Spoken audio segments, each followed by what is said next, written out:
بسم الله الرحمن الرحيم.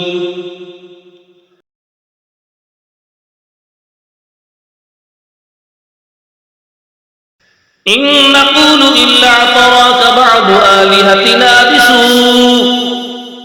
قال إني أشهد الله واشهدوا أني بريء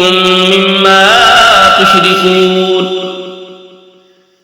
من دونه فكيدوني جميعا ثم لا تنظرون إني توكلت على الله ربي وربكم ما من دابة إلا هو آخذ بناصيتها إن ربي على صراط مستقيم فإن تولوا فقد أبلغتكم ما أرسلت به إليكم ويستخلف ربي قوما غيركم ولا تضرونه شيئا إن ربي على كل شيء حفيظ ولما جاء أمرنا نجينا هودا والذين آمنوا معه برحمة منا ونجيناهم من عذاب غليظ وتلك عاد جحدوا بآيات ربهم وعصوا رسله واتبعوا أمر كل جبار عنيد وأتبعوا في هذه الدنيا لعنة ويوم القيامة ألا إن عادا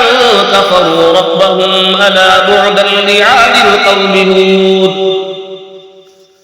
وإلى ثمود أخاهم صالحا قال يا قوم اعبدوا الله ما لكم من إله غيره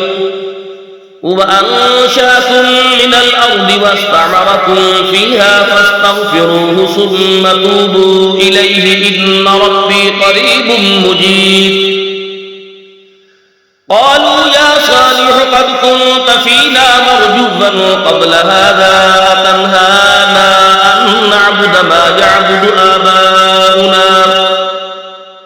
وإننا لفي شك مما تدعونا إليه مريب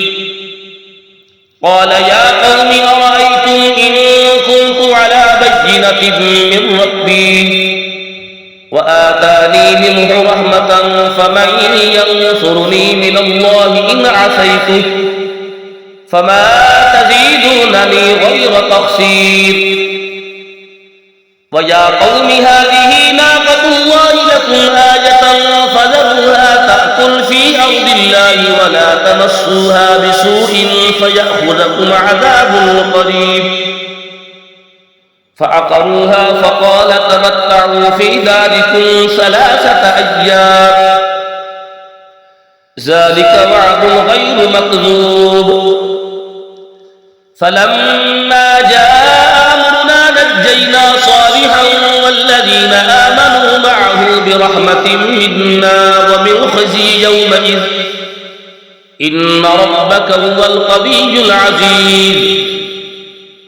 وأخذ الذين ظلموا الصيحة فأصبحوا في ديارهم جاثمين كأن لم يغنوا فيها ألا إن ثمود كفروا ربهم ألا بعدا لثمود ولقد جاءت رسلنا إبراهيم بالبشرى قالوا سلاما قال سلام فما لبث أن جاء بعجل حنيذ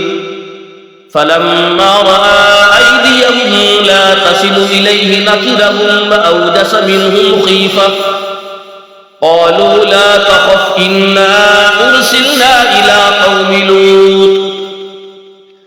وامرأته قائمة فضحكت فبشرناها بإسحاق ومن وراء إسحاق يعقوب قالت يا ويلتى آلد وأنا عجوز وهذا بعلي شيخا إن هذا لشيء عجيب قالوا أتعجبين من أمر الله رحمة الله وبركاته عليكم أهل البيت إنه حميد مجيد فلما ذهب عن إبراهيم الروع وجاءته البشرى يجادلنا في قوم لوط إن إبراهيم لحليم أواه منيب يا إبراهيم أعرض عن هذا إنه قد جاء أمر ربك وإنهم آتيهم عذاب غير مردود ولما جاءت رسلنا لوطا سيء بهم وضاق بهم ذرعا وقال هذا يوم عصيب وجاءه قومه يهرعون إليه ومن قبل كانوا يعملون السيئات قال يا قوم هؤلاء بناتي هن أطهر لكم فاتقوا الله ولا تخزون في ضيفي أليس منكم رجل رشيد قالوا لقد علمت ما لنا في بناتك من حق وإنك لتعلم ما نريد قال لو أن لي بكم قوة أو آوي إلى ركن شديد قالوا يا لوط إنا رسل ربك لن يصلوا إليك فأسر بأهلك بقطع من الليل ولا يلتفت منكم أحد إلا امرأتك إنه مصيبها ما أصابهم إن موعدهم الصبح أليس الصبح بقريب فلما جاء أمرنا جعلنا عاليها سافلها وأمطرنا عليها حجارة من سجيل منضود مسومة عند ربك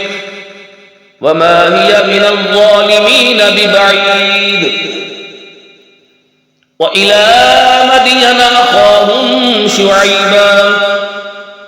قال يا قوم اعبدوا الله ما لكم من إله غيره ولا تنقصوا المكيال والميزان إني أراكم بخير وإني أخاف عليكم عذاب يوم محيط ويا قوم أوفوا المكيال والميزان بالقسط ولا تبخسوا الناس أشياءهم ولا تعثوا في الأرض مفسدين بقية الله خير لكم إن كنتم مؤمنين وما أنا عليكم بحفيظ